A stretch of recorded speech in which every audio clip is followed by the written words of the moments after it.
Hey everyone, Gypsy Spirit here with you, and I am sitting outside at the coffee shop. And yes, it's hot, but I'm sitting in shade, and I got my coffee, my iced coffee, so I'm good. But I want to talk for a minute about my grandmother. Something came up on Facebook. My cousin, who he and I were very close to my grandmother, said something about how I don't know, like he wanted to be the one that would help people find Christianity and not turn them against it. And I knew what he was talking about.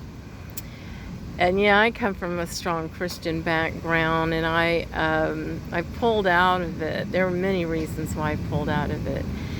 And I said something to him about my grandmother, my grandmother, she had a second grade education. She come from the farm out in the boonies. I mean, like really deep boonies of country. And her family was very, very poor, and they needed help on the farm. So she was pulled out of school in second grade. So she had no education. And her father, I used to hear her tell this story often, but the man that she married was certainly not one that was courting her. Her father was playing poker or something with this man, and the bet was that if her father lost, then the man that he was playing against could marry my grandmother. Well, my grandfather lost. My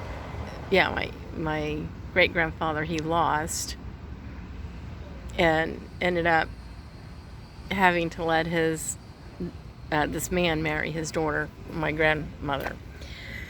And he was an alcoholic. The man that she ended up marrying, she wasn't in love with him or anything. He was 19 years older than she was.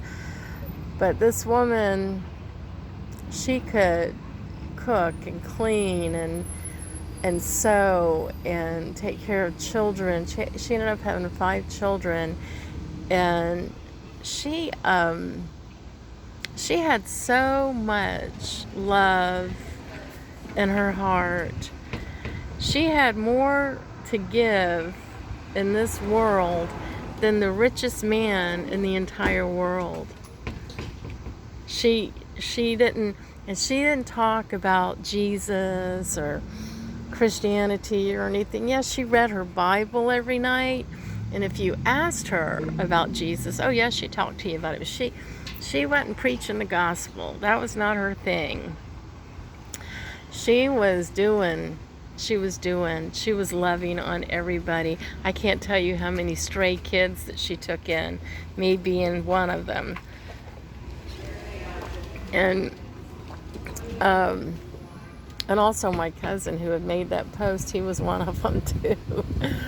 But she did everything for everybody. And even today, I recently ran into a woman that remembered my grandmother and just spoke so very highly of her. And the reason why I bring this up, it doesn't matter what religion you are. I mean, everybody's going to practice their own faith. What really matters is the love and kindness that you share with others. It doesn't matter how much money you have in your bank account, because my grandmother had nothing in her bank account, and people are still talking about her today. She left a legend behind her. So my question, or my challenge, I guess, when, to you and to me too, is what kind of legend do I want to leave behind that people will be talking about? I know they'd be talking about how crazy I am, and that's a given, but that's okay, because I am. But no, I mean, I want to take it even further. Like, Are you giving yourself enough self-love, filling your love tank up on your own, so that you can give it out to others as well? Now, when I say, are you filling it up on your own, as you're giving, you're also receiving. So the more you give out, of course, the more you receive. So where is your, where are you at with that? I mean, think about it. I've had so many clients come to me, and they're depleted of self-love or self-respect and integrity, because of all the other things that have been going on around them. But my grandmother, she didn't care about all that. I mean, people came and took advantage of her all the time, and she didn't care. She knew who she was, and she knew she stood on firm ground, and so she continued to give and give and give. She didn't care, and the more she gave, she was always taken care of. She always had food to eat, and I'm telling you, that woman could cook up a mean fried chicken. Even my dad asked her one time, how do you make this chicken? And I'll tell you her secret. She told me that she would soak her chicken in salt water the day before she made the chicken. And because my dad had made a comment, that my dad made a comment that the chicken was so good that you could taste the salt in it right down to the bone. So, and she told him that that's what she did. So anyway, you know, I really thought about that. I mean, when my cousin posted that, I thought about it. I was like, my grandmother had more to give in this world than the richest man in the world, like financially rich. She had more going for her than, without going political, she had more going for her than Donald Trump or Elon Musk or the guy that created Amazon or whatever.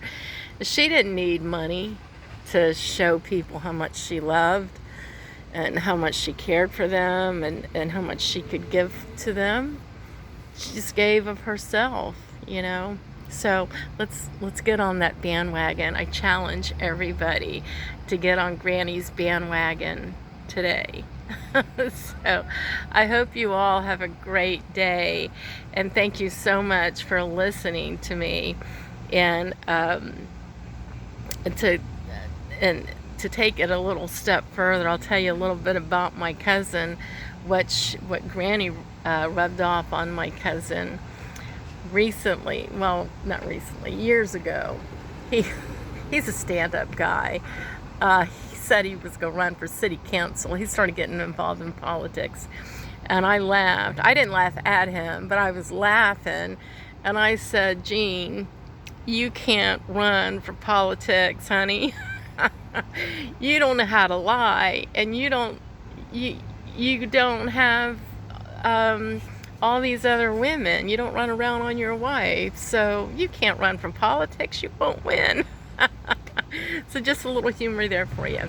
Anyway, everybody have a great weekend, and I'll see you soon. Bye.